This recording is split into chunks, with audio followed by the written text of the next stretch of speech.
soal Ustadz namanya disebut-sebut. Nah, Mbak April sendiri seperti apa sih mungkin kemarin? Tanya Polda lah, masih proses dari langsung sih. Enggak, Mbak April sendiri gimana tanggapannya Mbak kemarin, Mbak? Tanggapannya yang namanya istri pasti mensupport, mendoakan, itu udah yang terbaik.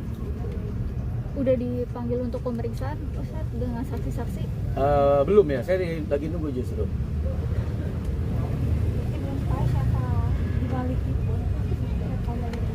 Ya kalau saya udah tahu, tapi kan nggak mungkin saya bergerak sendiri, harus polisi yang bergerak kan.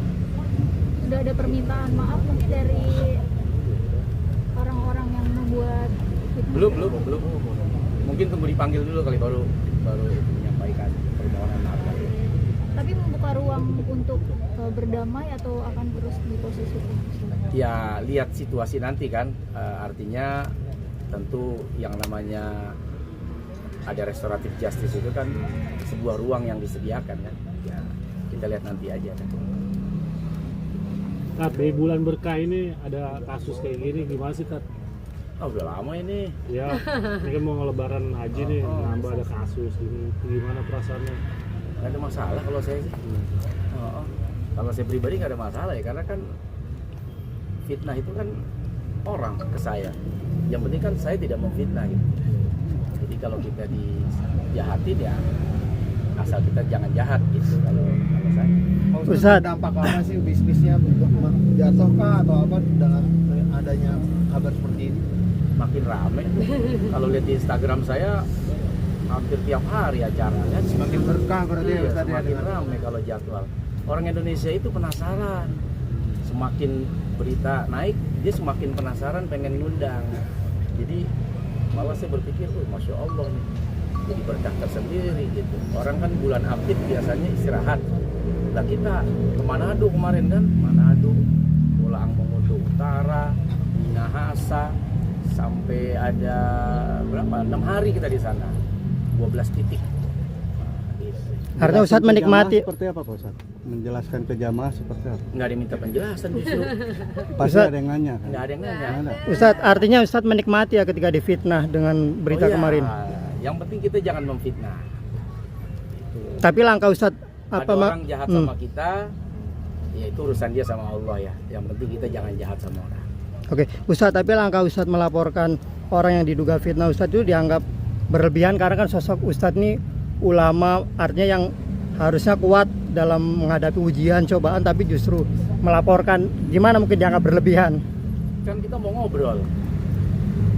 Gimana caranya saya mengundang buat ngobrol? Mau dialog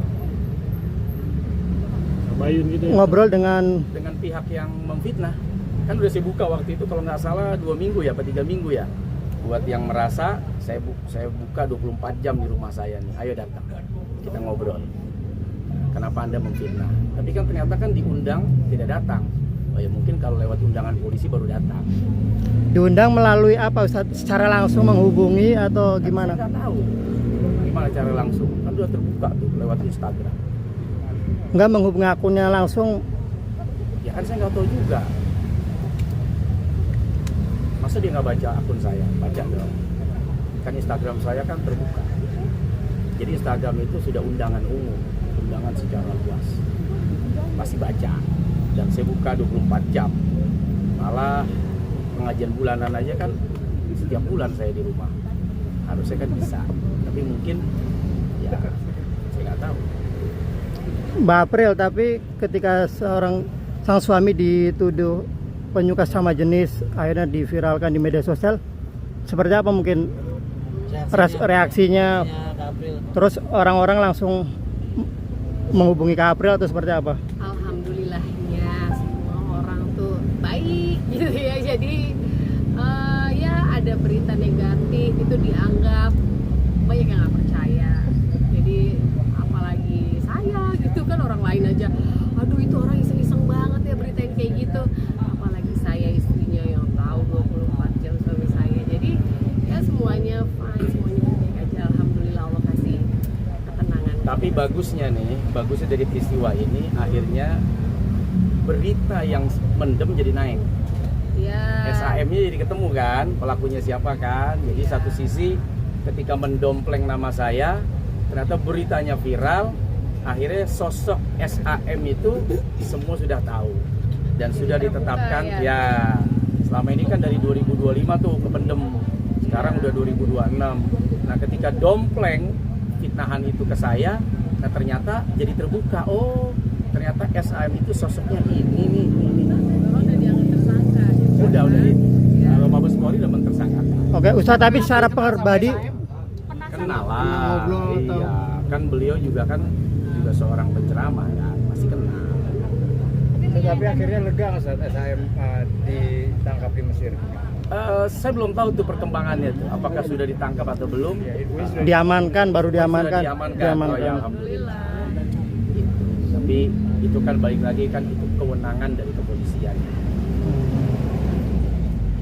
Berarti dari awal Kapil emang udah intinya nggak percaya kalau ini beneran fitnah ya, kalau karena memang benar nggak terbukti. Saya Gitu ya. sebagai istri sangat meyakini itu fitnah. Makanya saat itu Ustadz juga masih santai. Terus saya bilang kita punya keluarga, kita punya anak-anak yang kelak. Nih, kalau berita kayak gini kan nanti anak-anak besar juga lihat gitu ya. Jadi harus diklarifikasi gitu. Jadi maka dari itu kita buat klarifikasi. Alhamdulillah dibantu juga. Waktu itu kita lagi ada acara aksi ya kan, dikasih waktu 5 menit untuk klarifikasi. Terus alhamdulillah juga dari Pak Dewan Pak Habibur Rahman ya. Juga mengklarifikasi bahwa orangnya bukan Ustadz Solmed, tapi Sam ini adalah ya beliau yang sudah ditersangkakan gitu kan. Jadi ya alhamdulillah semua dimudahkan dan memang terbuka bahwa ini hanya fitnahan, bahwa sudah ada orang yang memang ditersangkakan.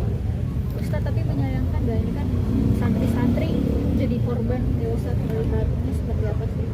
Ya tentunya kita meminta kepada pihak kepolisian agar bekerja secara serius. Ya. Supaya ini terang benderang, maka pihak yang sudah ditersangkakan SAM ini agar segera dibawa dan didatangkan ke Indonesia supaya bisa diselesaikan secara hukum yang berlaku. Tentu harapan kita seperti itu ya. Tapi kalau secara khusus pesan buat Syekh Al-Misri apa Ustadz? Selama ini kan dianggap kabur nih ke Mesir nih, nggak bertanggung jawab nih, nggak berani ke Indonesia. Ustadz pesannya apa mungkin secara pribadi? Ya saya kan nggak tahu juga apakah kabur atau tidak. Tentu ya tadi kalau didatangkan baru tahu nanti kenapa dia pergi ke Mesir kan gitu.